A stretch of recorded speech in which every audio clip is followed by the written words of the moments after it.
According to the plea bargaining agreement, punishment is to be assessed at 10 years in the prison. The state is opposing his application, and they're taking in consideration 2018 CR 10109A, and there's restitution to Chase Bank and Circle K under 2018 CR 10109A. All right, are there any witnesses from the state? Not from the state, Your Honor. Defense. Yes, Judge, but if I could just point out for the court, I think it's page 3, there's a error in the calculation of restitution. I think it's like 27,000 on page 3 and it's 2,700 on the last couple of pages. So I just wanted to bring that to the court. All right, thank you. Wanted there to be an accurate number. Oh, yeah, I don't believe Circle K has 27,000. Yeah, I Okay. don't think so. I just wanted to let the court know. Thank you. Judge, we would call Talisa Holmes. Talisa Holmes. All right, could you raise your right hand for me, please? Do you solemnly swear or affirm the testimony you give will be the truth and nothing but the truth, so help you God? Yes, ma'am. All right, you can lower your hand, state your name for the record. Talisa Holmes. Could you tell the court what your relationship is to Mr. Perrier? I'm his mother. And Ms. Holmes, what do you do for a living? I am military retired, Army retired, and so now I work a daiquiri shop. And you're aware of what Malik is charged with, and you are aware of the decision that the court is facing today, which is whether to send him to prison or to put him on some kind of a probationary term. Okay. And what would you like to tell the court as to why Malik should receive probation instead of going to prison? Sorry. Okay, take your time.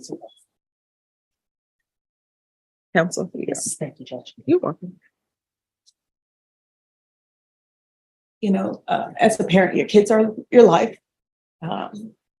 You do your best, you know, to make right decisions for them so that they can make correct decisions in their life. Not saying that they'll always make the correct decision, but I think that what the charges are, I think that was an impulse thing for him. He was in the wrong crowd, and he was young. He's still young, and I don't want his whole life to be in incarceration. He'll never get to understand how to adult in life, the responsibilities of being an adult and being somebody that can add to society is if he's in incarceration so early in life. He's not gotten in any trouble again. And I just, you know, I haven't been able to be in contact. And Ms. Holmes, let me ask you, would he be living with you if he were granted probation? He'd be living with me. Right. And are you available and willing to support him in whatever conditions that the court may assess to his probation? Yes, ma'am. Okay, and then that would include him getting to a probation officer and reporting, getting some outpatient mental health treatment, anything like that. Are you willing to help him get where he needs to go and do what he needs to do? Anything that the judge deems as would be helpful for him to stay out of walls where he can't. Yes. And do you feel like you have sufficient control over him in a situation where, in other words, he would abide by your house rules and do what he needs to do? Yes, ma'am. Okay. Is there anything else that you wanted to let the court know? Just, you know, I can only plead as a parent for behalf of my child for the court to do what's in his best interest. And that would be for him to be with his family. It'll help his morale. It'll help our morale. And, you know, he's got a young one also.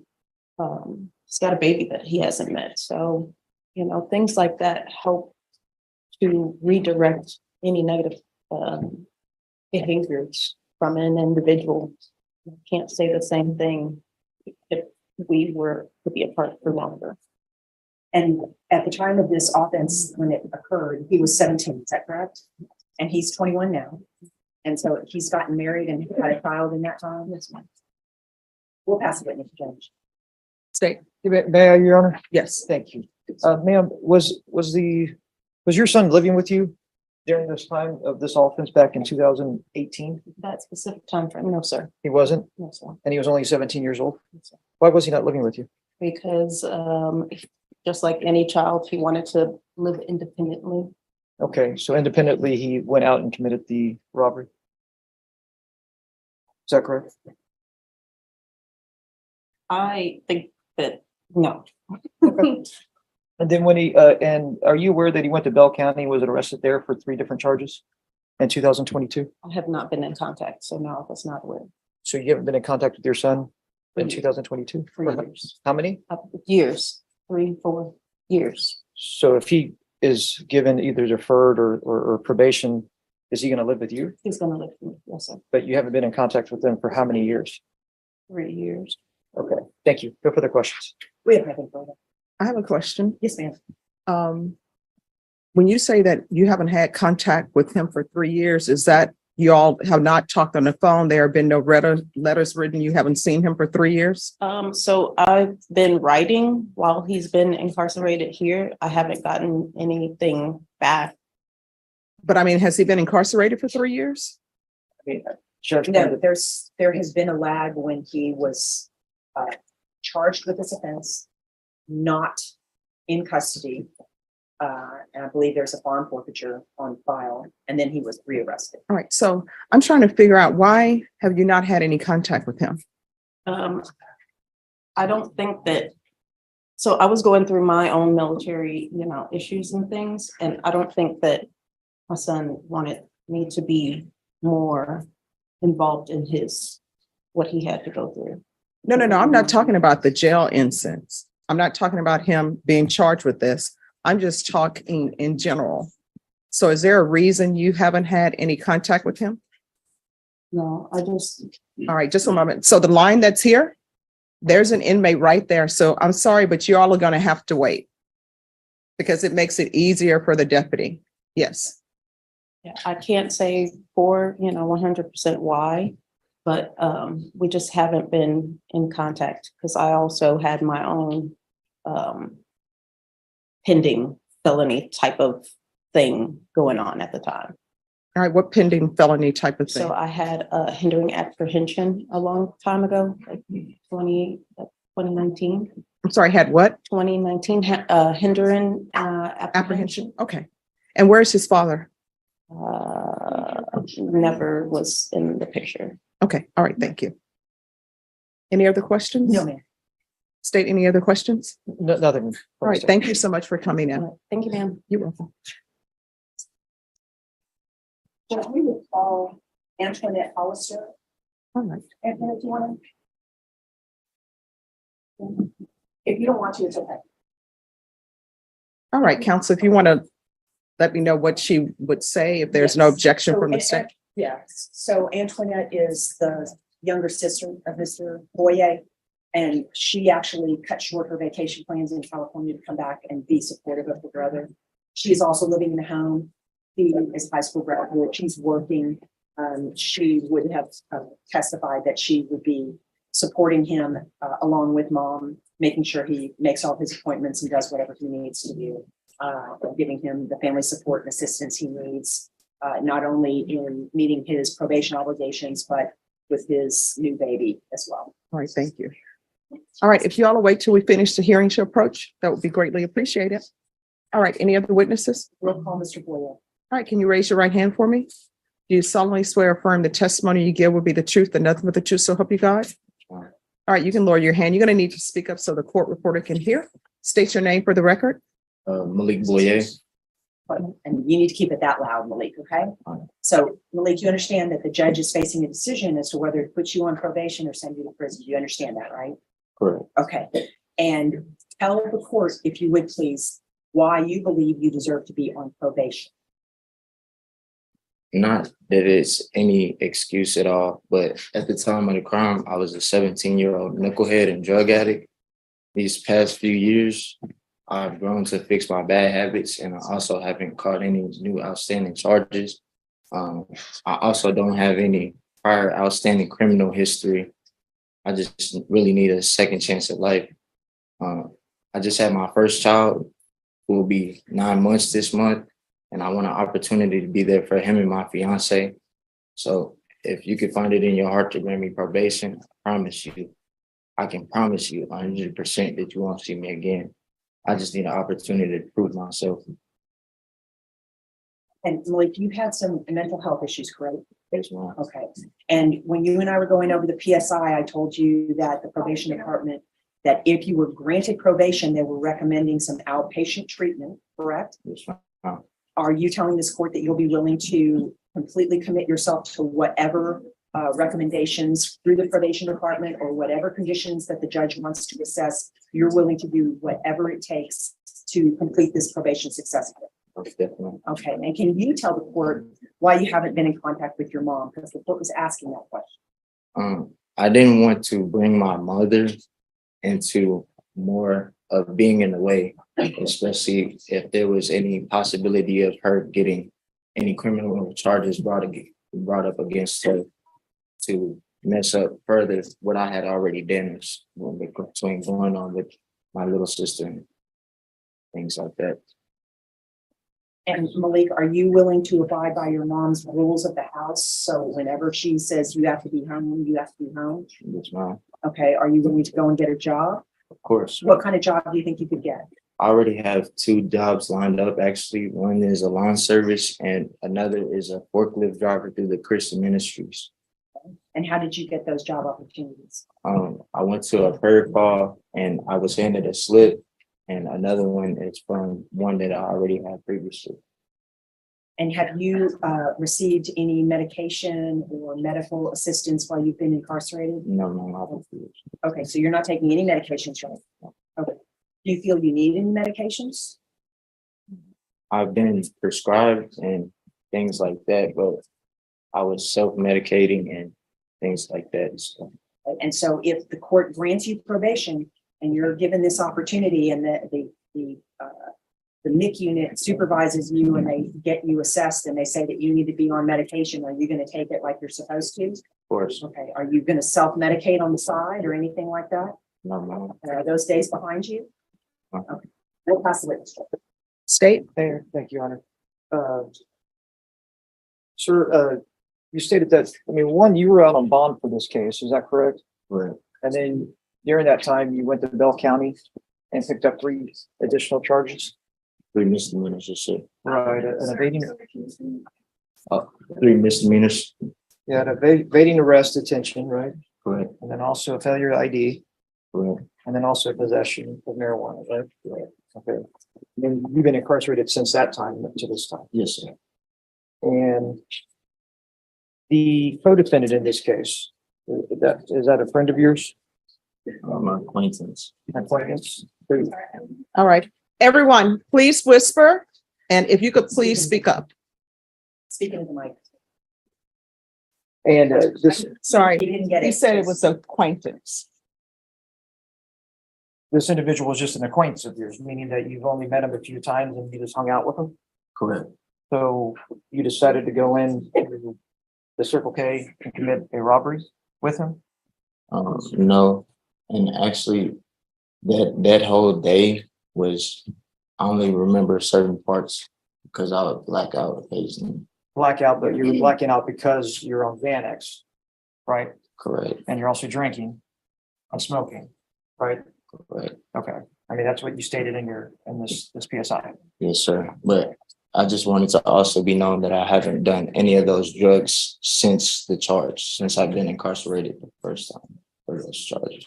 But you just got picked up in Bell County of 2022 in March for possession of marijuana. Is that right? Correct.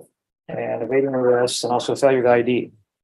Correct. So you just told the judge, since you got these charges, the initial robbery, you didn't smoke weed or anything like that? No, sir. I You didn't have it in your I possession. said I haven't been able to. The drugs that make you black out, weed doesn't make you black out. But I was smoking because I have anxiety, PTSD, bipolar depression. So I was self-medicating. That's what I said when I was self-medicating instead of taking prescription because I'm prescribed. Have you been to a doctor Yes, sir. and diagnosed with all this? Yes, When's the last time you went to a doctor? I'm not sure. Thank you. No further questions, John. Malik, is there anything else that you would like to tell the court? This is your chance. No, Mom, I just want you to know that, like I said, you will never see me again if you grant me probation, because I've changed, I've developed, and I definitely have a child that I don't want to be follow the same footsteps as me. I didn't have my father. It's not an excuse at all, but I don't want him to lean towards seeking out other attention from other people because there's not enough love, or if you feel that there's not enough love for you at the house to accept that. I promise you I'll change, John. That's all I Right, have see, to say. these are epiphanies that people should have when they're in the free world. I guarantee you, I could be wrong, I don't think I am. I guarantee you that your attorney doesn't have criminal charges pending. And everybody else, the people at Chase, the people at Circle K, they're just trying to do their job. I don't know anybody who, well, there may be some people who 100% want to work the night shift at Circle K or something. Usually they don't. In my lifetime, I've had to work the graveyard shift. And the graveyard shift is one of the worst shifts unless you get your body prepared for it, because no matter how much sleep you get in the day, when 2 a.m. hits, your body is saying, why are we up working? We should be asleep. So the people who are working at Circle K, maybe they love that job, or maybe they're saying, you know what?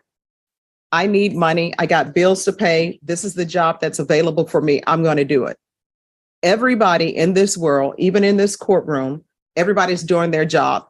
Maybe they expect that they should be retired. I thought I was going to be retired at 21. Here I am, 22 years old and still not retired, right? But, okay, why is that? Let the record reflect it. Yeah. Coon slapped out loud. Yeah. But it's people just trying to do their job. So this is what I'm going to do. I'm going to find him guilty. I'm going to sentence him to 5 years in the prison. I'll retain jurisdiction, give him credit for any time served, take in consideration 2018 CR 10109A. There's to be restitution to Chase Bank of $2,701. I didn't have in the PSI report a restitution for Circle K. Yeah, that's correct, Your Honor. I believe it's the bank is the portion It's the only. that covers that. Okay. Correct. And you are severally liable with Ramon, RAY. I'll ask for the therapeutic community, whether or not you are available for it. I can't force them to place you in it, but if you request it, they may place you in it. If you don't request it, they will not replace you in it. Do you understand? Showing you what's entitled Trial Court Certification of Defendant's Rights to Appeal. Did you review that with your attorney? Did you understand it and did you sign it? Yes, ma'am. All right, because this is a plea bargain agreement, because I followed your plea bargain agreement, and because you waived your right to appeal, because this is a felony conviction, you're not allowed to own or possess any weapons or ammunition. If you have a question over what a weapon or ammunition is, you'll need to speak to an attorney. Do you understand? All right, we can go off the record. Here's the thing. Your attorney will explain what I meant when I said I will retain jurisdiction. The other thing, you are young. Sometimes people think things happen and it's the end of their life, the end of the world. It is not. You still can pick yourself up and do better. Everything that you told me, I listened to. Everything that your mom said and the proffer from your attorney that your sister said, I listened to. And I think every attorney will tell you that I do take in consideration some of the life choices that you may not be in control of when I sentence people. Because sometimes you get the parents you get. Your parents come with issues. Like right now, your child has a parent who's going to come with him with issues. And no children are allowed, at least I don't know of any children who are allowed to look down and say, well, I want these two parents. You just get the parents you get. But regardless of what happens in your life, at some point, you're responsible for your own actions. It's nobody's fault but your own. When people come to me and they say they're running with the wrong crowd, if that other person were in front of me, they'd say they're running with the wrong crowd, and I'll ask who it is and they'll say it's you. So Don't be a part of wrong crowds. You understand? All right, good luck to you. Thank you. Thank you, Judge.